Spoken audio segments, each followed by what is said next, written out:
और अच्छी खबर ये आई है कि Abu Dhabi judicial department AG और JD वहाँ से एक मेल आया है शहजादी के फादर के पास, और उनसे कहा गया कि आपके पास जो भी डॉक्यूमेंट्स है और आपकी जो शिकायत है, आपको लगता है कि आपकी बेटी बेकसूर है, तो आप वो सारी चीज़ें भेजिए। हम विदिन 1 वर्किंग डेज 24 घंटे के अंदर आपको रिप्लाई करेंगे और जो भी इस केस में होगा हम आपकी मदद करेंगे।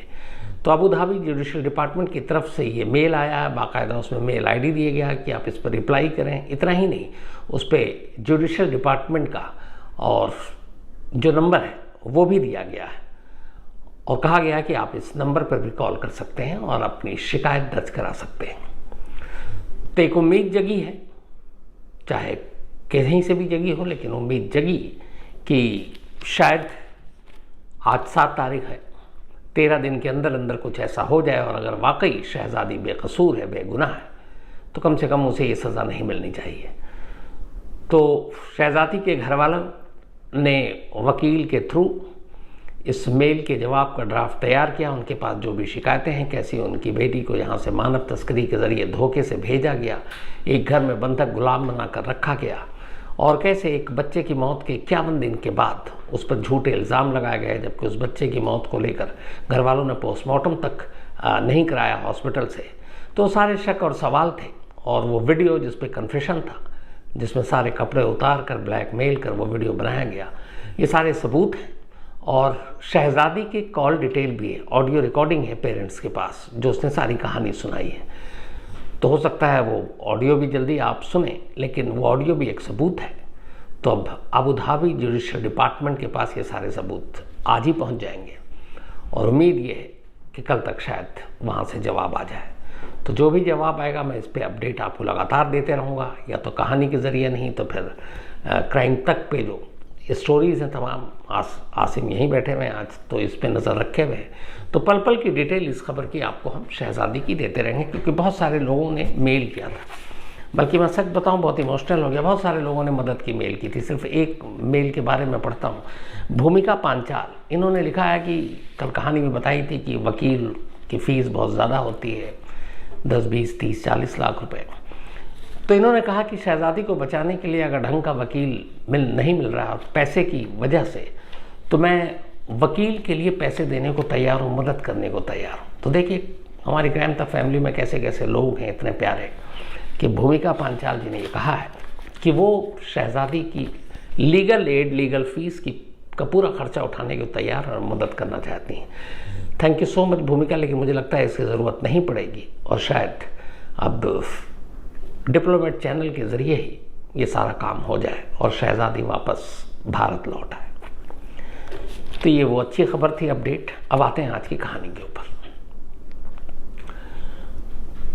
2000 शुरू होने वाला था, 90s का दौर ख़त्म होने वाला था, और तब इस देश में एक ऐसा केस हुआ था जिसने पूरे देश में कोहराम मचा दिया था। उसकी वजह ये थी कि ये खबर नेशनल और इंटरनेशनल मीडिया में थी, और पूरे 1 साल तक इस खबर पर एक तरह से एक पर्दा पड़ा रहा, एक पहेली, और उसको लेके पुलिस के ऊपर भी बहुत दबाव, भारत सरकार पर भी दबाव कि इस केस को सुलझाया जाए।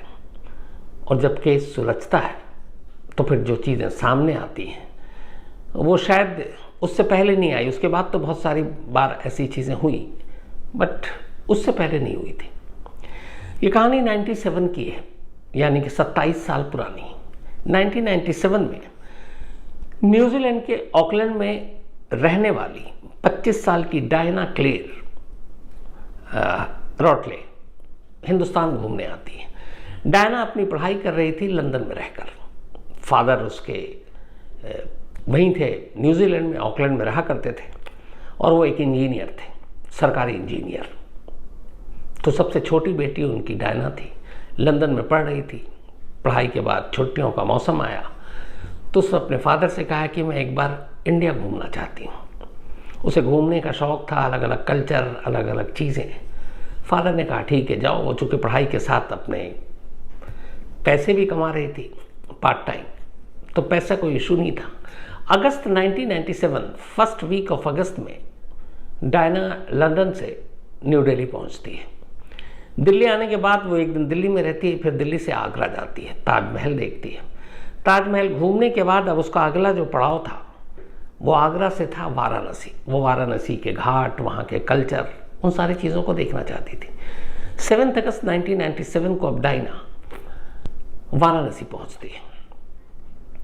वहाँ जाने के बाद वो एक guest house, old Vishnu guest house, चूँकि ये घाट के किनारे था और वो चाहती थी कि घाट के किनारे रहूँ, तो उसी गेस्ट हाउस में वो चेक इन करती है। रूम नंबर 103 उसे मिलता है।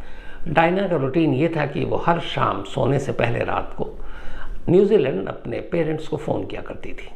माँ बाप भी उसके जब बात हो जाती तो लगता चलो बेटी सुरक्षित है, ठीक है, तो फिर वो भी सुकून से सो जाते। 7 अगस्त को वो आती है, घाट वाट घूमती है, फिर 8 अगस्त को भी वहीं रहती है, फिर 9 अगस्त को रहती है। अब 10 अगस्त उसका लास्ट डे था वाराणसी में। 11 अगस्त की सुबह 7 बजे की उसकी ट्रेन थी। वाराणसी से उसको दार्जिलिंग जाना था। अब वो दार्जिलिंग घूमना चाहती थी, फिर दार्जिलिंग से उसे कोलकाता जाना था। लेकिन 10 अगस्त को वो बाहर घूमने जाती है, फिर गेस्ट हाउस से पूछती यहाँ पोस्ट ऑफिस नज़दीक कहाँ है। ये वो दौर था जब ये मोबाइल और ये सारी चीज़ें उतनी आम नहीं थी, तो आईएसडी करने के लिए आपको फिर लैंडलाइन और वो सारी चीज़ें करनी पड़ती थी।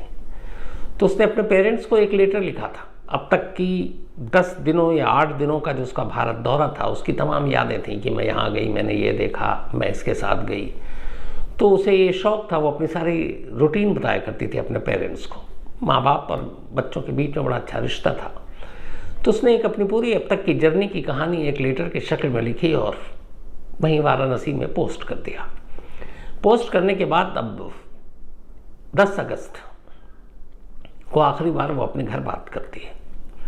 11 अगस्त को उसे जाना है दार्जिलिंग। घर वालों को ये बात पता है। 11 अगस्त की सुबह वो निकलती है। इसके बाद रात हो जाती है, फिर 12 अगस्त आ जाता है, फिर 13 अगस्त।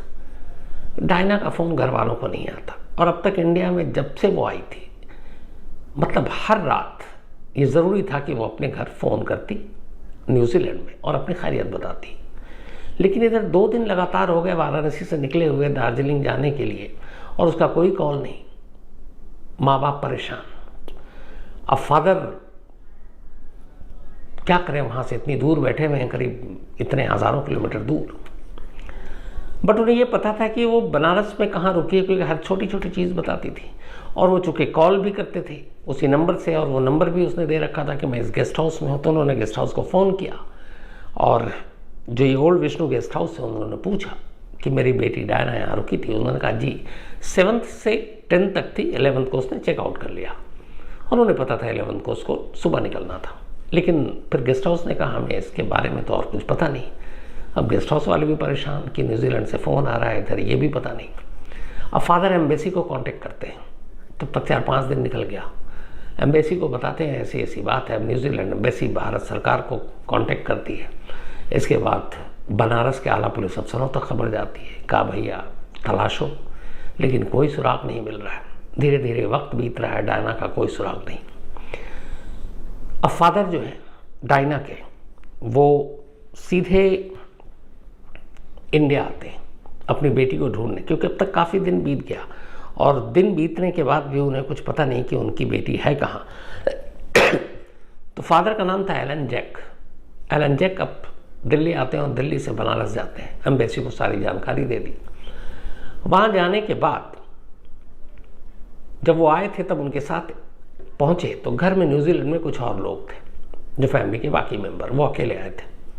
तभी उन्होंने फ़ोन किया घर, तो पता चला कि एक लेटर मिला उन्हें और ये लेटर डायना ने पोस्ट किया था वाराणसी से। तो न्यूजीलैंड से फ़ोन आता है मिस्टर एलन जैक को और वो बताते हैं कि यहाँ एक लेटर मिला है डायना का जो वाराणसी से पोस्ट किया गया था।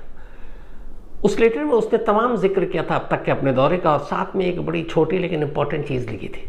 उसने कहा मैं वाराणसी आकर भी बहुत खुश हूँ, यहाँ का कल्चर देखकर बहुत मतलब मुझे हैरानी हो रही है और जो मुझे यहाँ गाइड मिला वो बहुत ही अच्छा गाइड है और उस गाइड ने मुझे तमाम बनारस की गलियाँ, ये सारी चीज़ें, घाट दिखाई हैं और फराटेदार अंग्रेज़ी भी बोलता है।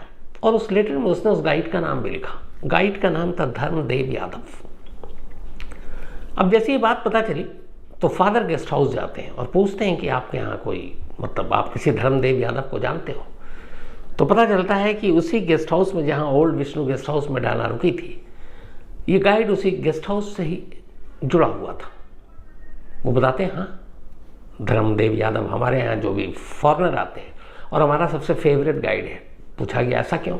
तो पता चला जितने फॉरेनर आते हैं उसका कोई लैंग्वेज बैरियर ही नहीं, वो फराटेदार अंग्रेज़ी बोलता है और उसे कुछ नहीं आता था। एक ज़माने में वो रिक्शा चलाता था कई सालों तक, फिर धीरे धीरे रिक्शा चलाकर फॉरेनर को बिठा कर उसने कहा कि यार अंग्रेज़ी सीखते हैं तो ज़्यादा और फ़ायदा होगा, गाइड बन जाऊँगा। उसने इंग्लिश सीखना शुरू किया और अब वो फराटेदार ऐसी इंग्लिश बोल लेता कि किसी भी फॉरेनर टूरिस्ट को हैंडल कर लेता। तो गेस्ट हाउस से ये जानकारी मिली तो फादर ने बताया कि ये धर्मदेव यादव ही वो शख्स है जिसके साथ वो आखिरी बार देखी गई है, और वो उसने लेटर में भी लिखा उसके बारे में। अब मामला एम्बेसी से पुलिस तक पहुंच चुका था। पुलिस ने कहा कि धर्मदेव यादव को बुलाया जाए पूछताछ के लिए, बट हैरत अंगेज तौर पर पता चला कि जिस दिन 11 अगस्त 1997 को डायना ने ये गेस्ट हाउस चेकआउट किया, उस दिन से धर्मदेव यादव भी गायब है, वो है ही नहीं।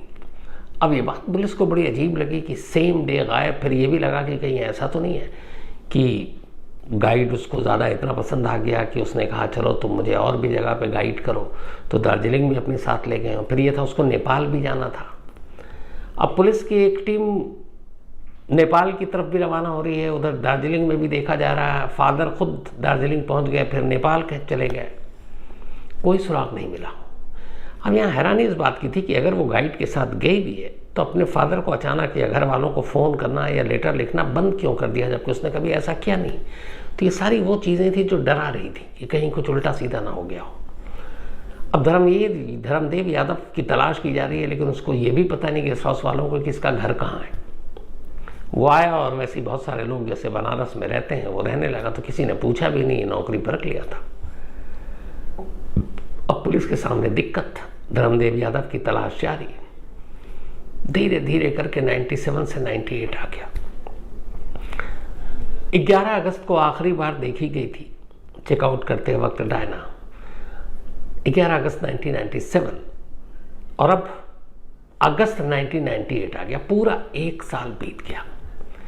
1 साल बीत गया। इस दौरान में फादर 3-4 चक्कर काटा उन्होंने, खाली हाथ चले गए, तमाम चीज़ें की, पुलिस के भी आगे, एम्बेसी के भी आगे, पर कोई सुराग नहीं मिल रहा है। धीरे धीरे वक्त बीत रहा, उम्मीदें कम होती जा रही हैं।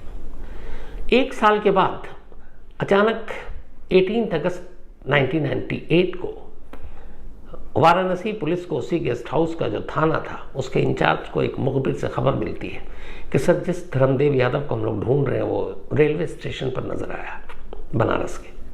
फौरन पुलिस की एक टीम जाती है, प्लेटफॉर्म पर चारों तरफ देखती है, धर्मदेव यादव मिल जाता है क्योंकि उस गेस्ट हाउस के कुछ मुलाजिम भी साथ गए थे और वो शिनाख्त कर लेते हैं।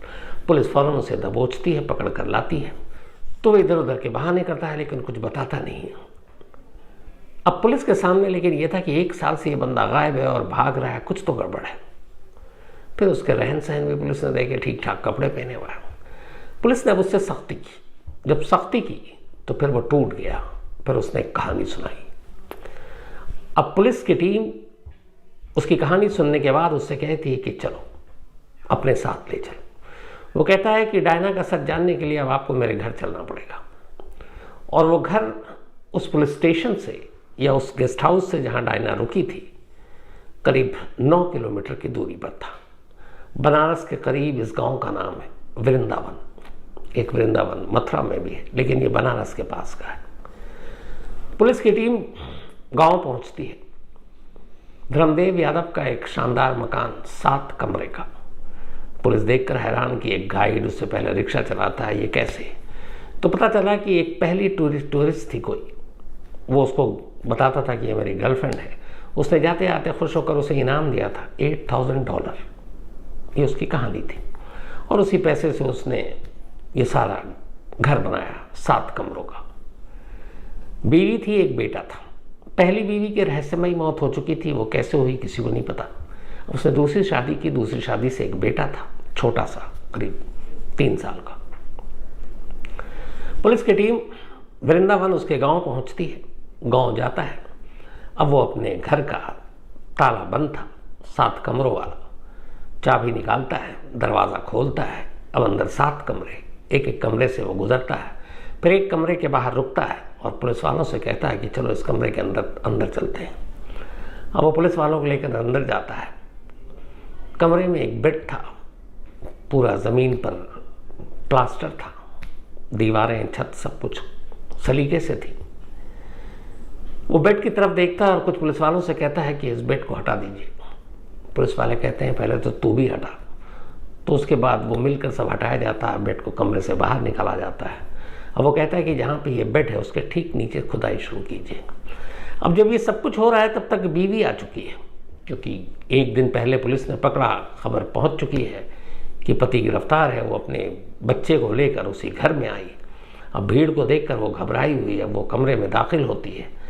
अब जिस कमरे में ये बेड है और तमाम पुलिस वाले हैं, ये वो कमरा है जिसमें वो बीवी अपने बेटे के साथ पिछले 1 साल से सो रही थी।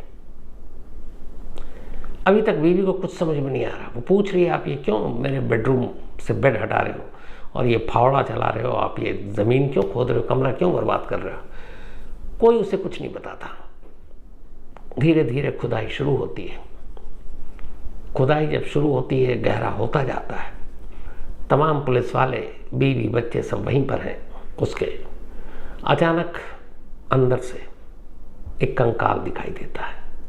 कंकाल को जब बाहर निकाला जाता है, बीवी खड़ी हुई है और ये जो धर्मदेव यादव है ये बता रहा है कि साहब यही डायना है और मैंने 13 अगस्त 1997 को, यानी जिस दिन ये गायब हुई उसके 2 दिन बाद, इसी कमरे में उसका गला घोटा था और फिर इसी कमरे में गड्ढा खुदवा कर उसको दफना दिया था और फिर इस पे प्लास्टर करवा दी, फिर इसी पे बेड रखा। किसी और को शक ना हो कभी, दिल में एक चोर था, तो मैंने अपना बेडरूम बदल लिया और इसी बेडरूम में आ गया और बीवी बेटे के साथ इसी रूम में सोता था। ये कहानी सुनते ही पास में खड़ी बीवी बेहोश होकर गिर पड़ती है। उसे अगले आधे घंटे बाद होश आता है। जब होश आता है तो वो चीखने लगती है इस बात के साथ कि मैं पूरे 1 साल तक किसी लाश के ऊपर बिस्तर पर सो रही हूँ, मेरा बेटा सो रहा है और मुझे पता ही नहीं। उसको खुद से एक घिन आने लगती है या खुद से एक डर महसूस होने लगता है। इसके बाद उन कंकालों को, टुकड़ों को उठाया जाता है, हॉस्पिटल भेजा जाता है, न्यूजीलैंड खबर दी जाती है। खबर 1 दिन पहले ही दे दी गई थी क्योंकि धर्मदेव यादव गिरफ्तार हो चुका था।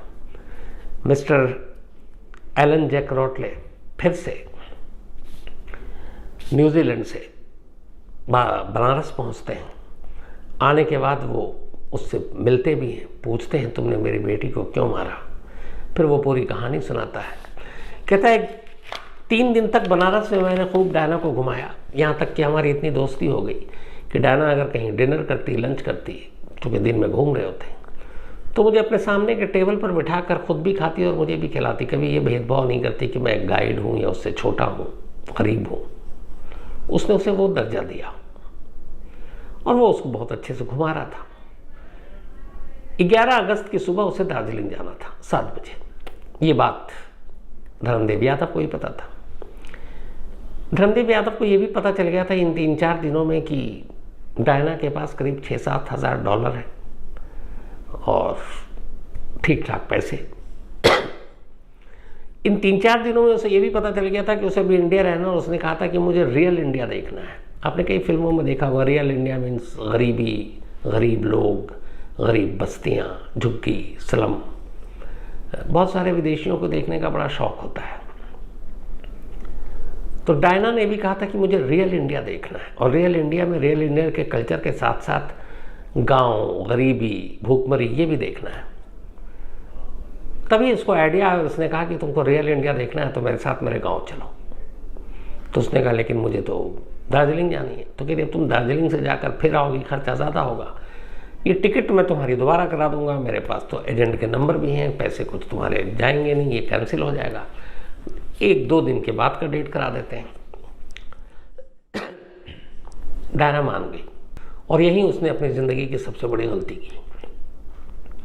दार्जिलिंग ले जाने की बजाय अब धर्मदेव यादव उसे अपने साथ अपने उसी गांव ले गया, 7 कमरों के घर में, बीवी बेटे वहाँ थे नहीं, वो मायके में। 3 दोस्त और थे। उसने गाँव दिखाया पहले दिन, सब ठीक। फिर 12 तारीख आई, उसने 12 को भी गाँव दिखाया, सब ठीक। फिर 13 अगस्त की तारीख आई। 13 अगस्त को ये 3 दोस्त बैठकर शराब पी रहे थे, वो भी देसी शराब चढ़ गई। उसके बाद अचानक बुरी नीयत जागी। तीनों ने डायना के साथ ज़बरदस्ती करने की कोशिश की। डायना थोड़ी हिम्मत वाली लड़की थी, उसने अपना बचाव किया और फिर चीखी और साथ में ये भी बोली कि मैं पुलिस को बुलाऊंगी और तुम सबको जेल भिजवा दूंगी। जब उसने धमकी दी, तीनों डर गए चारों बल के। इसके बाद उन्होंने उसका मुंह बंद करने के लिए उसका गला घोटना शुरू किया, खासतौर पर धर्मदेव यादव ने। और इसी दौरान डायना की मौत हो गई। मौत होने के बाद लाश कमरे में, चारों डरे नहीं। फिर शराब पी, पूरी रात बीत गई। फिर अगले दिन सुबह धर्मदेव यादव ने दूसरे कमरे में, जो उसका यूज़ नहीं था, उसने वहाँ बुलाया एक मिस्त्री को और मज़दूर को और उसने कहा कि यहाँ गड्ढा खोद दो। उस कमरे में उसने गड्ढा खुदवाया। गड्ढा खुदवाने के बाद उन्हें पैसा दिया और चला गया। और ये लोग फिर शराब पी रहे हैं। जब रात हुई तो लाश को उठाया और उसी कमरे में गड्ढे में लाश को डाल दिया। फिर अगले दिन मज़दूर को बुलाया और बोला इस पर प्लास्टर कर दो। फिर उसने प्लास्टर कराया। फिर उसके बाद उसने अपने बेडरूम का बेड उस बेडरूम में शिफ्ट किया, उस पर गद्दा वद्दा लगाया। सारे दोस्त चले गए। फिर उसने बीवी और बेटे को बुलाया और किसी को पता ना चले इसलिए वो उसी कमरे में, जिस कमरे में लाश थी, उसी के बेड के ऊपर अपनी बीवी और बेटे के साथ अगले 1 साल तक सोता रहा। जब ये सारी कहानी सामने आई, फिर मामला कोर्ट में गया। 2002 में लोअर कोर्ट ने अपना फैसला सुनाया। उसने धर्मदेव यादव को सजाए मौत दी। बाकी 3 के खिलाफ कोई ऐसा सबूत नहीं था कि वो इसका गला घोटने में शामिल थे, इसलिए उन्हें मामूली सजा दी गई। इस फैसले को इलाहाबाद हाई कोर्ट में चैलेंज किया गया। इलाहाबाद हाई कोर्ट ने भी एक विदेशी सैलानी टूरिस्ट को इस तरह धोखा देकर मारने के इल्ज़ाम में धर्मदेव यादव को सजाए मौत ही दी, बरकरार रख के लोअर कोर्ट के फैसले पर मुहर लगा दी। अब इसके बाद फिर वो सुप्रीम कोर्ट पहुंचे। सुप्रीम कोर्ट में ये मामला चलता रहा और आखिरकार 11 अप्रैल 2014 यानी कि इस इंसिडेंट के 16 साल के बाद सुप्रीम कोर्ट ने 11 अप्रैल 2014 को अपना फैसला सुनाया और कहा कि इस पूरे केस में एक भी विटनेस नहीं है। ये सारी चीज़ें सर्कमस्टेंशियल एविडेंस पे है। जो कंकाल मिले थे उसका सैंपल से मिस्टर एलन, उसके फादर, मैच कर गया कि ये डायना का ही है, तो उसमें कोई शक नहीं था। लेकिन डायना को गांव ले जाते हुए, डायना को मारते हुए, डायना को दफनाते हुए सुप्रीम कोर्ट ने कहा कि कोई विटनेस नहीं है, सिर्फ सर्कमस्टेंशियल एविडेंस है। लेकिन हाँ, ये भी है कि इसके अलावा और कोई है नहीं, तो इसीलिए इसको रेयरेस्ट ऑफ रेयर केस नहीं मानेंगे, तो फांसी की सज़ा ज़्यादा हो जाती है। इसलिए सुप्रीम कोर्ट ने लोअर कोर्ट और हाई कोर्ट के फैसले को बदलते हुए 2014 में धर्मदेव यादव की सज़ा 20 साल कर दी। 20 साल कैद बामशक्कत। 2014 में धर्मदेव यादव को जेल में रहते हुए 16 साल, बल्कि 18 साल वैसे ही हो चुके थे, 16 साल, और 14 में 20 साल की सज़ा मिली, तो 16 साल उसके हो चुके थे। 6 साल से भी कम, करीब आगे 5 साल उसने और सज़ा काटी। जेल में जो छुट्टियाँ वट्टियाँ होती हैं, उसके बाद वो 2019 के आसपास आज़ाद हो गया। अब कहाँ है पता नहीं, लेकिन हो सकता है आज भी कहीं किसी कोने में पड़ा हो। अब कभी कभी हमारे अदालती फैसलों पे इसीलिए ये भी सारी चीज़ें सामने आती हैं कि एक लड़की जो हिंदुस्तान घूमने आई और अचानक गायब होती है, फिर उसको मार दिया जाता है। एलन की पूरी एक कहानी छपी थी न्यूजीलैंड के न्यूज़पेपर में। अपनी बेटी के ट्रायल के लिए वो लगातार न्यूजीलैंड से बनारस आया करते थे लोअर कोर्ट में। सिर्फ एक उम्मीद थे कि धर्मदेव यादव को कानून सख्त से सख्त सज़ा दे। जब फांसी की सज़ा हुई बहुत खुश थे। उन्होंने कहा इसे अगर फांसी पे चढ़ा दें मुझे कोई अफसोस नहीं होगा। करीब $1 लाख उन्होंने अपनी बेटी के मुकदमे पे आने जाने में अपनी सारी पूंजी खर्च कर दी। अपनी बेटी के कातिल को सजा दिलाने के लिए। $1,00,000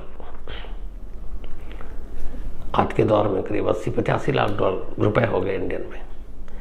लेकिन फिर हुआ क्या, सुप्रीम कोर्ट ने सिर्फ 20 साल के बाद उस कातिल को आज़ाद कर दिया।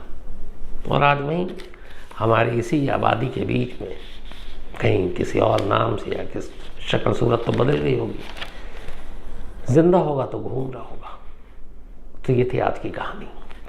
कहानी खत्म करूं उससे पहले वही अपना सिलसिला। आज मितुल गोपानी इनका बर्थडे है, तो हैप्पी बर्थडे मितुल। और ये भेजा है मितुल मोहनपारा ने। आरुष मंजुल इनका भी आज जन्मदिन है, हैप्पी बर्थडे आरुष। और ये भेजा है माधुरी मंजुल जी एंड डॉक्टर गौतम मंजुल जी ने, उनके बेटे हैं आरुष। योगिता का भी आज जन्मदिन है, तो हैप्पी बर्थडे योगिता। और ये संग्राम साहब की पत्नी है मुंबई से। सुमित उनियाल का भी बर्थडे है, तो हैप्पी बर्थडे सुमित। और ये भेजा है अजय बानियाल ने। ये दोनों उत्तराखंड के हैं लेकिन रह रहे हैं न्यूजीलैंड में, और कहानी आज की न्यूजीलैंड की थी। इसके अलावा सुधा यादव इनका भी बर्थडे है, तो हैप्पी बर्थडे सुधा जी। और ये भेजा है राहुल यादव ने, उनकी पत्नी है। एडवोकेट उत्कर्ष आनंद साहब का भी आज जन्मदिन है, तो हैप्पी बर्थडे उत्कर्ष आनंद जी। और ये लखनऊ बेंच जो हाई कोर्ट है इलाहाबाद का, उसके लखनऊ बेंच में है। रोहित दुसाने एंड राहुल दुसाने, ये दोनों ट्विन्स हैं, जुड़वा हैं। इन दोनों का जन्मदिन आज एक साथ। तो रोहित और राहुल आप दोनों को बहुत बहुत बधाई मुबारक। और ये भेजा है डिम्पल दुसाने जी ने, उनके बेटे हैं ये दोनों, 2 रत्न हैं उनके ये। साथ ही दीक्षांत बुनकर इनका भी आज जन्मदिन है, तो हैप्पी बर्थडे दीक्षांत। और ये राजस्थान से हैं। प्रभु वैष्णव का भी आज जन्मदिन है, हैप्पी बर्थडे प्रभु। भेजा है सुमन वैष्णव ने, उनके भाई हैं, इनका कल है, तो एडवांस में हैप्पी बर्थडे, क्योंकि कल संडे है, कहानी होती नहीं। इसके अलावा शिखा मौर्य जी का भी कल बर्थडे है, तो एडवांस में आपको भी हैप्पी बर्थडे शिखा जी। और ये तेज बहादुर मौर्य की पत्नी है कृष्णा, इनका भी जन्मदिन जो है इनका आज ही है, तो हैप्पी बर्थडे कृष्णा। और ये भेजा अनुप्रिया ने, अनुप्रिया के भाई हैं। ऑल द बेस्ट कृष्णा आपकी पढ़ाई के लिए, पता चला आप घर के बाहर हैं। साथ ही Bittu Kumar, thank you so much. Rohit Yadav इन्होंने कहानी की फरमाइश की है। आनंद कुमार इन्होंने भी कहानी की फरमाइश की है। और इसके अलावा बहुत सारे लोग जो शहजादी के केस में मदद करना चाहते हैं, उन्होंने नाम लिखा, लंबी लिस्ट है। किस किस के नाम लूँ? हाँ, 2 चीज़ें और। आज गगनदीप कौर और अमनिंदर सिंह, इन दोनों की मैरिज एनिवर्सरी है। और अमनिंदर सिंह ने लिखा है कि शायद शादी के 5 साल हो गए, और इनकी वाइफ जो गगनदीप कौर जी हैं वो ऑस्ट्रेलिया में है। अब इनको शायद वीज़ा मिला, तो 5 साल बाद ये अपनी वाइफ के पास जा रहे हैं। और इत्तेफाक से ये जो एनिवर्सरी है शायद आज या कल रात ये पहुँचे होंगे। तो इससे बेस्ट क्या होगा, गगनदीप कौर जी और Amninder Singh ji, happy marriage anniversary. हमेशा आप लोग साथ रहें, यही दुआ है। शबनम खान और खालिद खान, इन दोनों की भी आज मैरिज एनिवर्सरी है, तो शबनम जी और खालिद साहब आप दोनों को बहुत बहुत मुबारक। ये जमशेदपुर से हैं। तो कहानी में आज इतना ही। वैसे आज तक पर कल रात 11 बजे क्राइम कहानियाँ विद शम्स पे आपसे मुलाकात हो सकती है। इसके अलावा परसों मंडे को किसी नई कहानी के साथ आपसे फिर मुलाकात होगी। तब तक अपना और अपनों का ख्याल रखिएगा। Thank you very much.